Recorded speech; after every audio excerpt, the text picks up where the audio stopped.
ప్రస్తుతం ఇండియన్ క్రికెట్లోనే కాదు మొత్తం ప్రపంచవ్యాప్తంగా ఓ 21 ఏళ్ల కుర్రాడి పేరు మారుమోగిపోతుంది.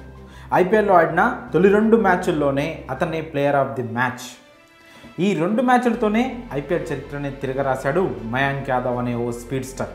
లక్నో సూపర్ జైంట్స్ తరపున ఆడుతూ మంగళవారం బెంగళూరు వేదికగా ఆర్సీబీతో జరిగిన మ్యాచ్లో గంటకు ఏకంగా 156.7 కిలోమీటర్ల వేగంతో బంతి విసిరి చివరి మ్యాచ్లో తాను సృష్టించిన రికార్డ్నే బ్రేక్ చేశాడు.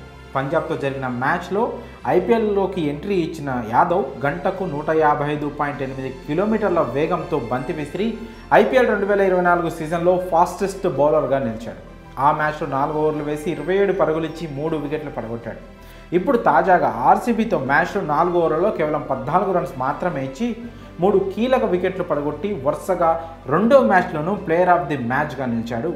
ముఖ్యంగా ఆర్సీబీ స్టార్ ఆల్రౌండర్ కామెరూన్ గ్రీన్ను మయాంక్ యాదవ్ క్లీన్ బౌల్డ్ చేసిన విధానం మాత్రం మొత్తం టోర్నీకే హైలైట్గా నిలిచేలా ఉంది.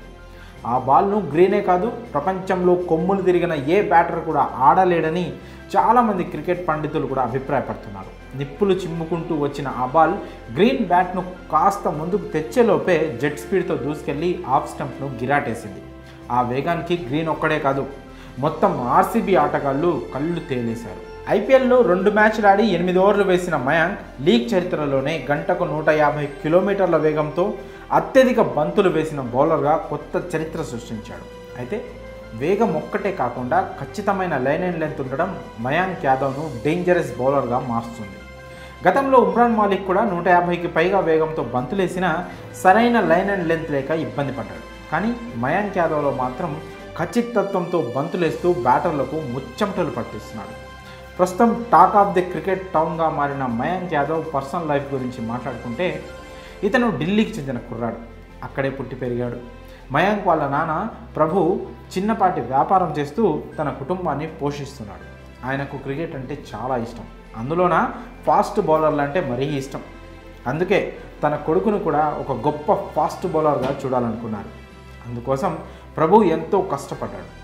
టీవీలో Dale Steyn, Morne Morkel, Mitchell Johnson లాంటి స్టార్ బౌలర్లు ఎలా బౌలింగ్ చేస్తున్నారో చూడాలంటూ మయాంక్ యాదవ్కు చూపించేవాడు ప్రభు.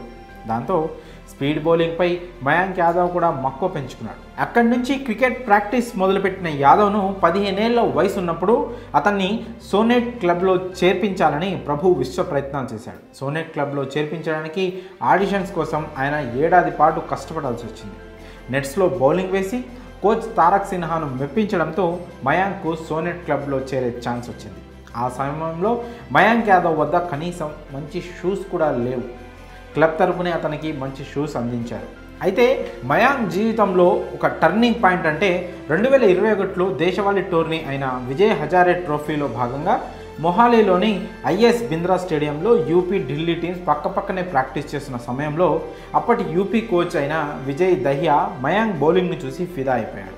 ఇలాంటి బౌలర్ లక్నో టీంలో ఉంటే బాగుంటుందని వెంటనే అప్పటి లక్నో టీం మెంటర్గా ఉన్న గౌతమ్ గంభీర్కు కాల్ చేసి మయాంక్ గురించి చెప్పేశాడు. దాంతో 2022 ఐపీఎల్ వేలంలో మయాంక్ యాదవ్ను బేస్ ప్రైస్ 20 లక్షలకు లక్నో సూపర్ జైంట్స్ కొనుగోలు చేసింది. కానీ ఆ సీజన్లో అతనికి ఆడే అవకాశం రాలేదు. 2023 సీజన్లో ఆడే ఛాన్స్ వచ్చినా సరిగ్గా మ్యాచ్కి ఒకరోజు ముందు ప్రాక్టీస్ చేస్తూ సరైన షూ లేకపోవడంతో తడి పిచ్పై జారిపడి గాయపడ్డాడు.